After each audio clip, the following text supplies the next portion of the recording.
একদম নতুন ধরনের একটা পোলাও রেসিপি নিয়ে আমি আপনাদের কাছে হাজির হয়েছি। হ্যালো এভরিওয়ান, অসীমার কিচেনে আপনাদের সকলকেই স্বাগত। আমি এই পোলাও বানানোর জন্য নিয়ে নিয়েছি 200 গ্রাম মতো গোবিন্দভোগ চাল।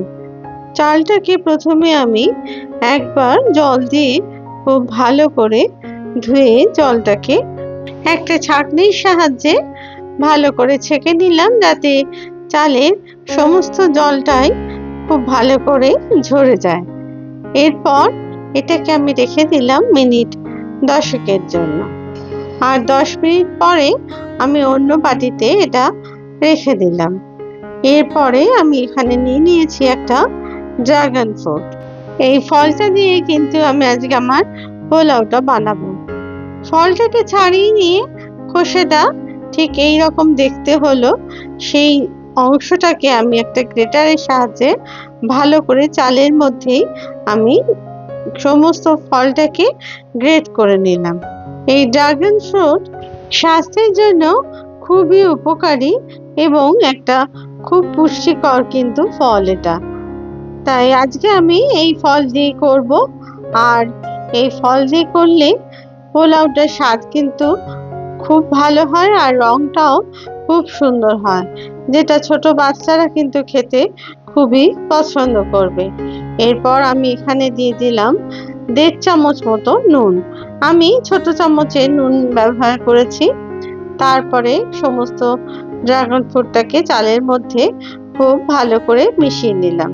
ভালো করে মিশিয়ে নেওয়ার পর একটা ঢাকনা দিয়ে আমি এটা ঢেকে রাখলাম মিনিট 15 জন্য। অন্যদিকে আমি নিয়ে নিয়েছি কিছু কাজু বাদাম আর কিশমিশ, আর নিয়ে নিয়েছি আঙুর ফল, যেটাকে এরকম ছোট টুকরো করে কেটে নিয়েছি। এরপর আমি একটা কড়াইতে 2 টেবিল চামচ আমি দিয়ে দিলাম ঘি। ঘিটাকে ভালো করে প্রথমে গরম করে নিলাম। তার মধ্যে দিয়ে দিলাম একটা দারচিনি, জয়িত্রী আর কয়েকটা গোলমরিচ আর 4টে এলাচ। এরপরে এই ফোড়নের অংশটাকে খুব ভালো করে ভেজে নিলাম। এরপর দিয়ে দিলাম কাজু কিশমিশের অংশটাকে, সেটাও যতক্ষণ না লাল রঙের হচ্ছে বা হালকা ব্রাউন কালার না আসছে ততক্ষণ এটা ভেজে নিলাম। কারণ কাজু কিশমিশটা ভালো করে ভাজা না হলে পোলাওয়ের স্বাদটা কিন্তু ভালো আসে না, সেই কারণে। আর আপনারা যদি চান ঘিয়ের বদলে আপনারা সাদা তেলেরও ব্যবহার করতে পারেন, তবে আজকে আমি রান্নাটা ঘি দিয়েই করেছি। দেখুন এরকম লালচে কালারের হয়ে গেলে আমি সমস্ত অংশটাকে তুলে নিলাম একটা প্লেটের মধ্যে। এরপর আমি কড়াইতে দিয়ে দিলাম 1 চামচ মতো গ্রেট করা আদা কুচনো। সেটাকে ভালো করে ভেজে নিতে হবে প্রথমে, যাতে করে আদার কাঁচা গন্ধটা দূর হয়ে যায়। আদাটা ভালো করে ভাজা হয়ে গেলে এবার আমি যে ভেজানো ড্রাগন ফ্রুট দিয়ে চালের অংশটা ছিল সেটাকে দিয়ে দিলাম কড়াইয়ের মধ্যে। সমস্ত চালের অংশটা দিয়ে দেওয়ার পরে আমি খুব ভালো করে নেড়ে এই চালের অংশটাকে ভাজতে থাকলাম। ড্রাগন ফ্রুটের যে রসটুকু ছিল সেটা আমি কিন্তু একটা কাপের মধ্যে ঢেলে রেখেছি, সেটা আমি পরে ব্যবহার করব। এই ড্রাগন ফ্রুটের মধ্যে একটা ছোট ছোট কালো বীজের মতো অংশ থাকে। যদি আপনাদের সেটা পছন্দ না হয় তাহলে আপনারা মিক্সিতে ঘুরিয়ে তারপরে ছেঁকে রসটা নিয়ে নিতে পারেন, তাতেও কিন্তু কোনো অসুবিধা নেই। তবে আমি বীজ সমেতই কিন্তু এটা রান্না করেছি, আর খেতেও কিন্তু যথেষ্টই সুন্দর হয়েছে এই রান্নাটা। এরপর খুব ভালো করে এটাকে ভাজতে থাকলাম যতক্ষণ না কড়াই থেকে চালটা আলাদা হয়ে যাচ্ছে আর সম্পূর্ণরূপে ভাজা হয়ে যাচ্ছে। যে রসটুকু ছিল এবার আমি দিয়ে দিলাম এর মধ্যে, আর দিয়ে দিলাম 2 কাপ মতো জল।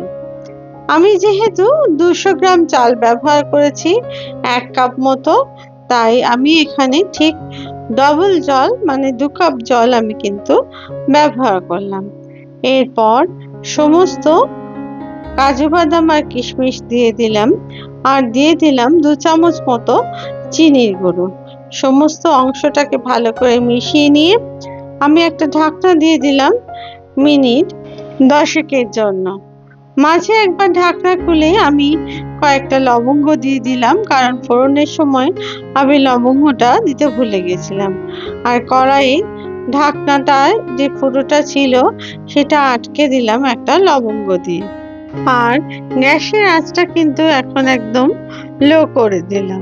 মিনিট 10 পরে ঢাকনাটা খুলে আমি আলতো হাতে এটাকে নেড়ে দিলাম। দেখুন জলটা কিন্তু অনেকাংশে শুকিয়ে গেছে, কিন্তু পুরোপুরিভাবে এটা কিন্তু শুকোয়নি। এরপর দিয়ে দিলাম চেরা কাঁচা লঙ্কা আর দিয়ে দিলাম আঙুরের অংশগুলোকে। তারপরে খুব ভালো করে পোলাওয়ের মধ্যে মিশিয়ে দিলাম। আপনাদের কাছে যদি এই আঙুর না থাকে, এমনি নরমাল আঙুর কিন্তু আপনারা অবশ্যই দিতে পারেন।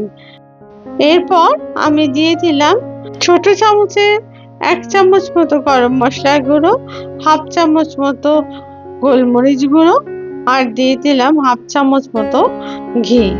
তারপরে সমস্ত অংশটাকে খুব ভালো করে আলতো হাতে এটাকে মিশিয়ে নিলাম। মিশিয়ে নেওয়ার পরে আমি আরো 5 মিনিটের জন্য এটা ঢাকা দিয়ে রেখে দিলাম। 5 মিনিট পরে ঢাকনাটা খুলে দিলাম। দেখুন পোলাও কিন্তু একদম তৈরি। এই সময় আমি একটুখানি এটা নাড়াচাড়া করে দিলাম। আর এবার কিন্তু আমি গ্যাসটাকেও অফ করে দিলাম। গ্যাস বন্ধ করে আমি এটাকে রেখে দিলাম আরো মিনিট 5 জন্য, যাতে পোলাওটা আরো ঝরঝরে আর সুসিদ্ধ হয়। ঢাকনাটা দেওয়ার পরে আমি লবঙ্গটা খুলে ফেলে দিই। যদি আপনাদের এই রেসিপি ভালো লেগে থাকে তাহলে প্লিজ লাইক, শেয়ার আর কমেন্টস করতে ভুলবেন না। আর আপনারা যদি আমার চ্যানেলের নতুন বন্ধু হন তাহলে প্লিজ চ্যানেলটিকে সাবস্ক্রাইব করে দেবার অনুরোধ রইল। আর পাশে থাকা বেল আইকনটিকে প্লিজ প্রেস করে দেবেন, যাতে করে নতুন রেসিপি দিলে সহজেই তা আপনাদের কাছে পৌঁছে যায়। সবশেষে আমি 1 টুকরো গন্ধরাজ লেবুর রস এর মধ্যে দিয়ে দিলাম।